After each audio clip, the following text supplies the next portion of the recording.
Hello बच्चों, welcome back to my channel. I hope आप सभी लोग अच्छे और स्वस्थ होंगे। तो बच्चों, आज हम डिस्कस करेंगे केमिस्ट्री में सीबीएसई के सैम्पल पेपर को, जिसमें आज हम जो भी इसमें न्यूमेरिकल पूछे गए हैं फिजिकल केमिस्ट्री के, उन सभी को आज के लेक्चर में हम डिस्कस करेंगे। तो आप सभी लोग इस लेक्चर को ध्यानपूर्वक देखें, एक बार इन क्वेश्चनों को खुद से सॉल्व करें, उसके बाद ही इन क्वेश्चनों के सॉल्यूशन को देखें। ठीक है, तो आइए डिस्कस करते हैं फर्स्ट क्वेश्चन से। तो यहाँ पे फर्स्ट क्वेश्चन दिया गया है, देखो। ए 5% solution of Na2SO4 into 10H2O, जिसका मॉलिकुलर वेट दिया है यहाँ पे 322, is isotonic solution with 2% solution of non electrolyte 2% solution of non electrolyte. तो नॉन वोलेटाइल सब्सटेंस एक्स है, जो नॉन वोलेटाइल सब्सटेंस हो गया हमारा एक्स है। तो जो हमारा नॉन वोलेटाइल सब्सटेंस है उसका हमको यहाँ पे मॉलिकुलर वेट फाइंड आउट करना है। तो यहाँ पे सबसे पहले देखो आइसोटोनिक सॉल्यूशन क्या होते हैं? जब दो सॉल्यूशन का ऑस्मोटिक प्रेशर सेम होता है, तो उसको बोलते हैं आइसोटोनिक सॉल्यूशन। तो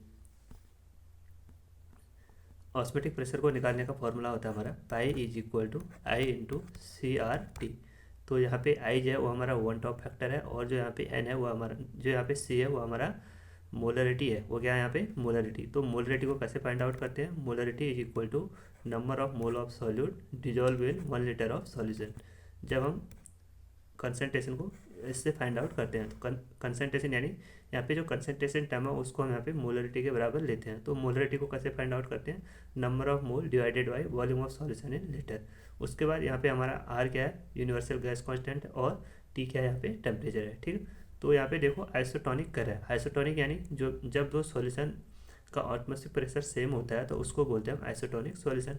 सपोज यहाँ पे हमारे पास एक सॉल्यूशन है, pi one is equal to C1RT, pi one is equal to pi one is equal to ICRT, और एक हमारा pi two is equal to ICRT। ठीक।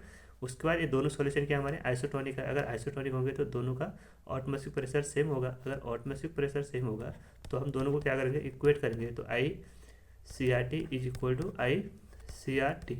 बट यहाँ पे देखो आई क्या फर्स्ट यहाँ पे हमारा ये वन टॉप फैक्टर, फर्स्ट में यहाँ पे वन टॉप फैक्टर कितना आएगा? यहाँ पे Na2SO4 10H2 में वन टॉप फैक्टर आएगा हमारा, इसका आ गया 2Na, सोडियम का 2Na आगे प्लस SO4 2 नेगेटिव, इसका तो कांस्टेंट रहेगा। तो यहाँ पे कितना आएगा? 2 + 1 = 3। तो यहाँ पे आई की वैल्यू कितनी आ गई? हमारी 3 आ गई। आई की वैल्यू कितनी आ गई? 3 आ गई। ठीक है।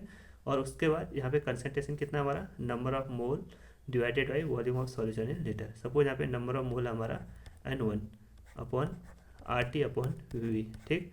उसके बाद यहाँ पे देखो आई फिर से यहाँ पे क्या हमारा? One top factor. जो हमारा 2% सॉल्यूशन है वो हमको पता नहीं है कि क्या है करके। ठीक है। उसका हम जानते हैं कि जो हमारे नॉन वोलेटाइल सब्सटेंस होते हैं उनका वन टॉप फैक्टर 1 होता है, क्योंकि वो ना ही डिसोसिएट होते हैं और ना ही वो एसोसिएट होते हैं। तो उनकी वैल्यू होती है यहाँ पे n। उसके बाद यहाँ पे C क्या है हमारा? Concentration of the solution. तो N2 upon R2 upon V। ठीक है। तो ये दोनों सेम है, कैंसिल हो गए। ठीक है। उसके बाद यहाँ पे हो गया 3 इंटू, तो नंबर ऑफ मोल को कैसे निकालते हैं हम? Given mass upon number of, एक बार यहाँ पे लिखो, number of mole is equal to given mass upon molar mass.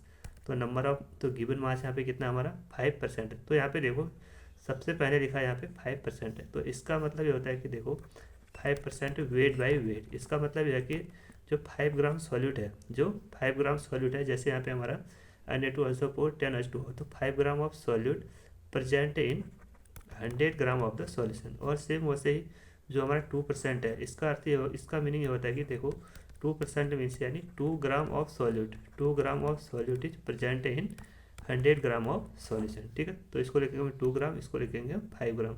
तो यहाँ पे गिवन मास कितना आ गया हमारा? 5 ग्राम। तो यहाँ पे लिखेंगे हम 5 अपॉन, इसका मोलर मास कितना दिया यहाँ पे? इसका मोलर मास दिया यहाँ पे 322। 3 अपॉन 322 इज इक्वल टू, यहाँ पे आई की वैल्यू 1 है, एंड उसके बाद N2 की वैल्यू क्या है यहाँ पे? गिवन मास यहाँ पे कितना है? यहाँ पे 2। गिवन मास यहाँ पे हमारा 2, और यहाँ पे इसका मॉलिकुलर मास हमको निकालना है, मॉलिकुलर वेट यहाँ पे फाइंड आउट करना है। ठीक है। तो यहाँ से क्या आएगा? x is equal to 322 into 2 upon 3 into 5, 3 into 5। ठीक है। तो जब हम इसको सॉल्व करेंगे, जब हम इसको सॉल्व करेंगे तो इसकी वैल्यू आती है हमारी 42.93 ग्राम। ठीक, तो ये गया इसका फाइनल आंसर। ठीक है, एक इसके ऊपर बेस्ड क्वेश्चन है, ये हमारा आइसोटोनिक सॉल्यूशन के ऊपर बेस्ड है। उसके बाद यहाँ पे सेकंड क्वेश्चन देखो, जो हमारा केमिकल काइनेटिक्स से है, वो कह रहा है देखो the radio active decay first order kinetics से। हाँ, जितने भी हमारे रेडियो एक्टिव डिके वाले सब्सटेंस होते हैं वो हमारे फर्स्ट ऑर्डर काइनेटिक्स को फॉलो करते हैं। उसके बाद कह रहा है the initial amount of the two radio active element. यहाँ पे हमको दो रेडियो एक्टिव एलिमेंट दिए गए एक्स एंड वाई। ठीक, उनका कह रहा है यहाँ पे जो इनिशियल मास, जो इनिशियल कंसनट्रेशन है हमारा 1 ग्राम है। इनिशियल ये क्या हमारा 1 ग्राम, दोनों का क्या हमारा 1 ग्राम। उसके बाद कह रहा है what will be the ratio of X and Y, X और वाई का क्या रेशियो होगा आफ्टर 2 डे। यहाँ पे टाइम कितना दिया हमको, टाइम दिया यहाँ पे हमको 2 डे। 2 डे यानी 1 डे में होता है हमारा 24 आवर, तो 2 into 24 is equal to 48 hour हो गए। ठीक, उसके बाद फिर कह रहा है इफ़ देयर हाफ लाइफ क्या होता है, जब हमारा कंसनट्रेशन इनिशियल कंसनट्रेशन के आधा हो जाता है तो उसको बोलते हैं हम हाफ लाइफ। जब यहाँ पे देखो हाफ लाइफ कितना दिया है, यहाँ फर्स्ट में हमको यहाँ पे हाफ लाइफ दिया गया 12 आवर। उसके बाद यहाँ पे दिया गया हमको 16 आवर। तो हाफ लाइफ क्या होता है देखो, फर्स्ट ऑर्डर का हाफ लाइफ होता है हमारा T half is equal to 0.693 upon K. अगर हम इसके थ्रू करेंगे तो क्वेश्चन बहुत लॉन्ग हो जाएगा, तो हम क्या करेंगे यहाँ पे देखो, इसको क्या करेंगे हाफ लाइफ के थ्रू करेंगे। तो सपोज यहाँ पे दिया हमको 12 ग्राम, यहाँ पे दिया हमको 12 घंटे, और टोटल कितना टाइम है यहाँ पे 48 आवर। तो यहाँ पे देखो सपोज 1 ग्राम से हम 1 ग्राम का अगर हम 1 ग्राम का फर्स्ट हाफ लाइफ निकालें यानी 12 आवर, तो यहाँ पे आ गया हमारा 1/2। इसको मैंने रिमूव करा यहाँ से।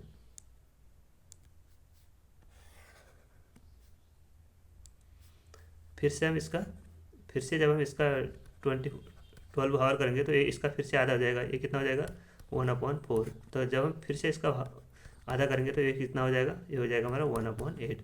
फिर से हम जब इसका आधा करेंगे तो ये कितना हो जाएगा 1/16। तो यहाँ पे देखो 12 12 दिन 24, 12 3 36, 12 चक्को 48। तो यहाँ पे कितना आ रहा है टोटल 48। तो यहाँ से 12 से कितना जा रहा है 48 जा रहा है। ठीक है, 48 जा रहा है। तो हमको क्या करना है, बार बार इसकी वैल्यू को आधा करना है। सपोज फर्स्ट में 1 ग्राम था, तो जैसे हमने उसको हाफ लाइफ आधा किया तो वो उसका कंसनट्रेशन 1/2 हो गया। फिर से आधा किया तो वो कितना हो गया 1/4 हो गया। फिर से आधा किया तो 1/8 हो गया। फिर से आधा किया तो 1/16 हो गया। तो यहाँ पे कितने बार आ रहा है देखो 1 2 3 4। तो यहाँ पे कंसनट्रेशन कितना आ गया एक्स का कंसनट्रेशन आ गया यहाँ पे 1/16। तो सेम वैसे हम वाई का कंसनट्रेशन भी निकाल सकते हैं, क्योंकि यहाँ पे हमको कितने से जाना है देखो 16 से 48 जाना है। 16 से 48 जाना है, तो सबसे पहले हम 16 जाएंगे, उसके बाद 32 जाएंगे, उसके बाद 48 जाएंगे। तो टोटल कितने बार जा रहे हैं हम, यहाँ पे हम टोटल जा रहे हैं हम यहाँ पे 3 बार। ठीक है, टोटल जा रहे हैं यहाँ पे 3 बार। तो सबसे फर्स्ट जो हमारा इनिशियल कंसनट्रेशन होगा 1, तो अगर हम 16 आवर जाएंगे तो हो जाएगा हमारा 1/2। फिर से हम 16 आवर जाएंगे तो हो जाएगा हमारा 1/4। जैसे देखो टाइम हाफ हो रहा है, कंसनट्रेशन भी क्या हो रहा है हमारा आधा हो रहा है। तो फिर से जब हम 68 आवर जाएंगे तो फिर कितना हो जाएगा, ये हो गया हमारा 1/8। तो यहाँ पे वाई का कंसनट्रेशन कितना आ गया, वाई का कंसनट्रेशन आ गया हमारा 1/8। तो एक्स का कंसनट्रेशन आ गया हमारा 1/16 और वाई का कंसनट्रेशन आ गया हमारा 1/8। अब क्या करना है, इन दोनों को डिवाइड कर देना है। अब इन दोनों को डिवाइड कर देना है। ठीक है,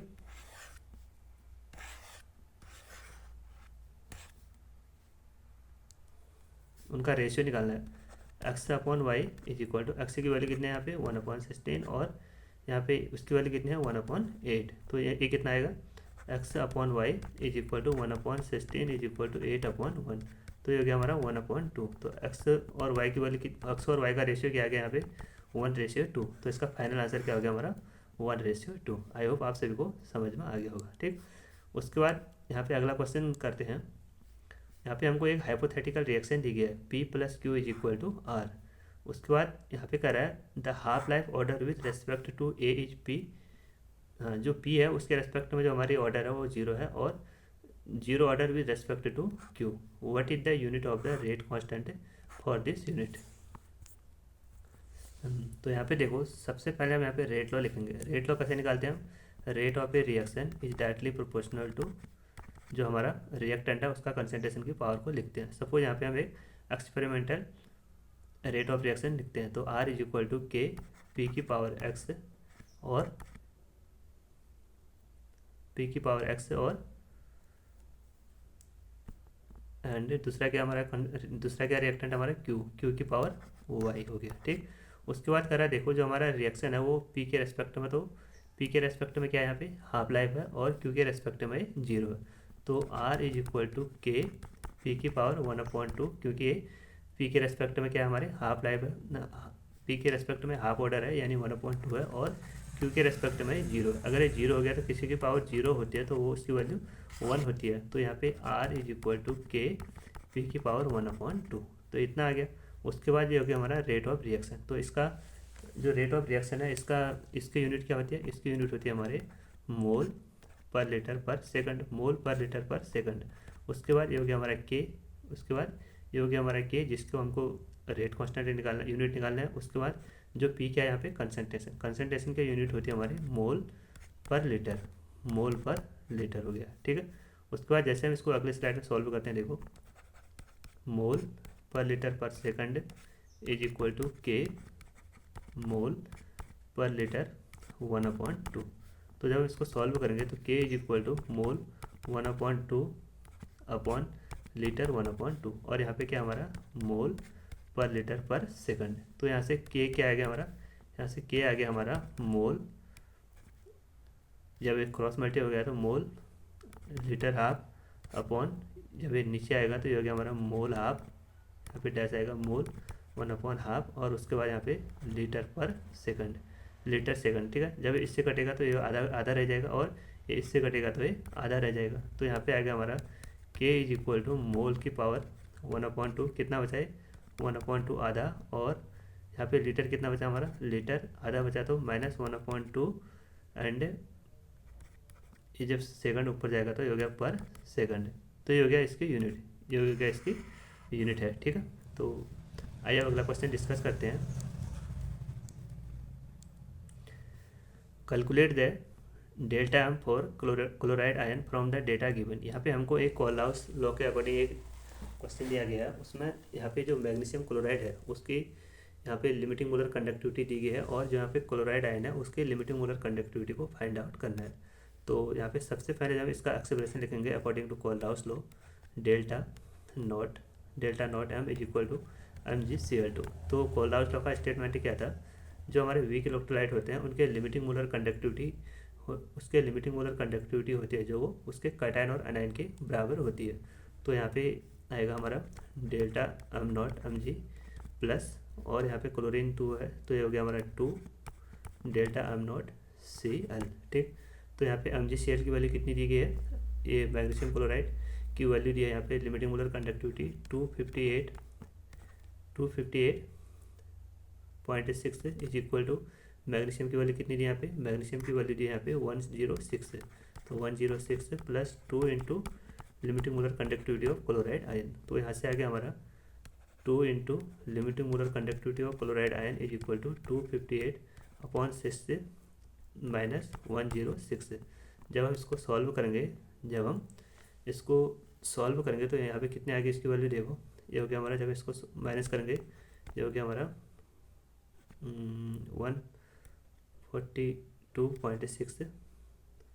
तो यहाँ से limiting molar conductivity of chloride ion, इसको हम A2 यहाँ आ गया, जब हम इसको सॉल्व करेंगे तो इसकी वैल्यू आ गई हमारी 7.130, और इसकी यूनिट होती है हमारे साइमन से सेंटीमीटर स्क्वायर पर मोल।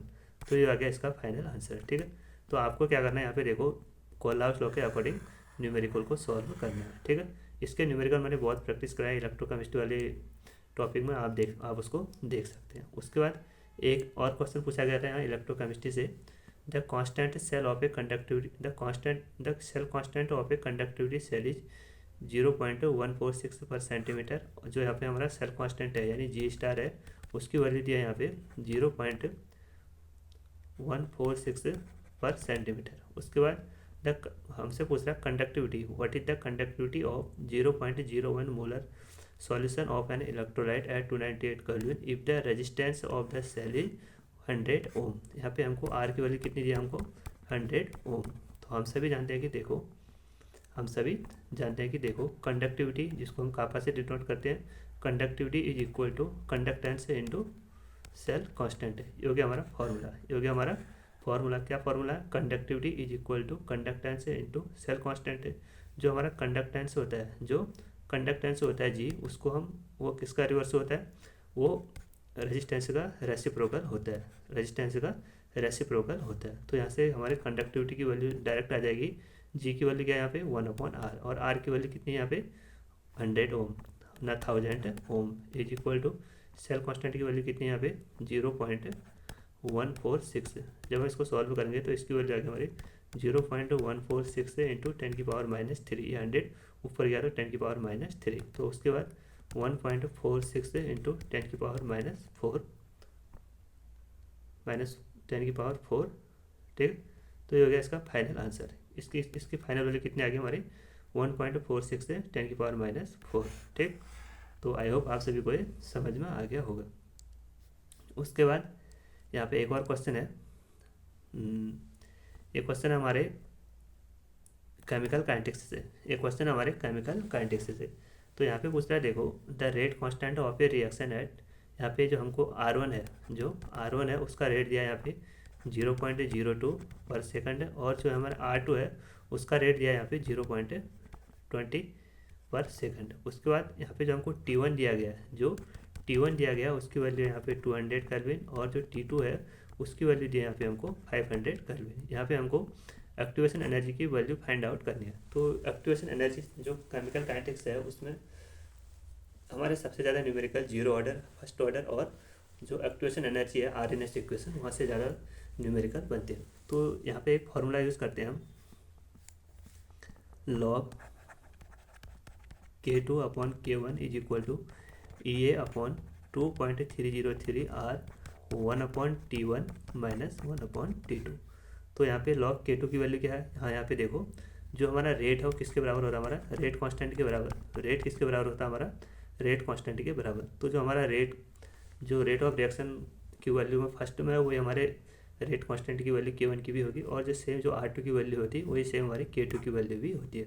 तो यहाँ से log K2 की वैल्यू कितनी है यहाँ पे 0.20 अपॉन, और log K1 की वैल्यू क्या है यहाँ पे 0.20 into is equal to EA/2.303 R की वैल्यू यहाँ पे हमको दी है। देखो क्वेश्चन में दी गई है। इसकी वैल्यू कितनी है 119.15, और उसके बाद T1 की वैल्यू कितनी है यहाँ पे 1/200 अपॉन T2 की वैल्यू कितनी है यहाँ पे 1/500। तो जब हम इसको सॉल्व करेंगे तो यहाँ पे आएगा हमारा, देखो log 0.20 upon 0.02 is equal to EA/2.303। हाँ, एक मिनट,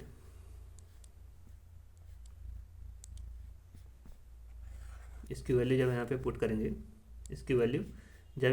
करेंगे, कितनी होती है इसकी वैल्यू 19 पॉइंट, क्या है इसकी वैल्यू 19.15। तो 19.15 अपॉन 1/T1 की वैल्यू कितनी थी हमारी 200, और T2 की वैल्यू कितनी थी यहाँ पे हमको 500।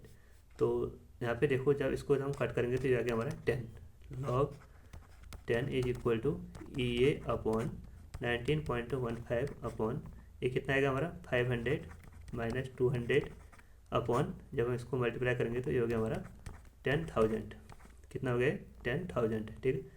और उसके बाद जब इसकी वैल्यू log 10 की वैल्यू कितनी होती है हमारी 1, तो 1 is equal to EA/19.15 upon, जब हम इसको सॉल्व करेंगे तो 500 minus 200 is equal to 300 divided by 100,000। तो यहाँ से देखो 20 से 20 कैंसिल। उसके बाद जब इसको इसके पॉइंट को हटाएंगे तो ऊपर 100 से मल्टीप्लाई करेंगे तो यहाँ 2 0 और बढ़ जाएंगे, तो फिर 0 ए 0 कटा, ए 0 से ए 0 कटा। तो यहाँ पे टोटल क्या बना 1 is equal to EA/1915 into 3/10। तो EA is equal to 1915 into 10/3 ठीक है। तो जब हम इसको सॉल्व करेंगे, जब हम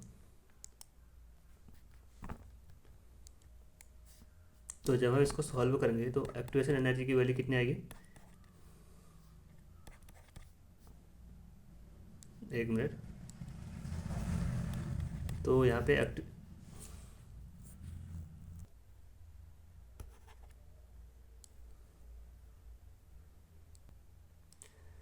तो बच्चों अभी पेन वर्क नहीं कर रहा है। जो हमारे यहाँ पे एक्टिवेशन एनर्जी है इसकी वैल्यू आप लिखना है यहाँ पे। इसकी वैल्यू जब आप कैलकुलेट करोगे तो इसकी वैल्यू आएगी आपकी 6.6383 इंटू 6383.33 जूल पर मोल। जब आप उसको केल्विन में डिवाइड करोगे, जब आप उसको किलो जूल में कन्वर्ट करोगे तो आप उसको 100 से उसको आप 1000 से डिवाइड कर देना, ठीक है। तो आज के वीडियो को यहीं पे एंड करते हैं। आई होप आप सभी को समझ में आ गई होगी, और जो इसके अगले और न्यूमेरिकल बचे हैं उसको हम अगले लेक्चर में डिस्कस करेंगे। Sorry for that, thank you.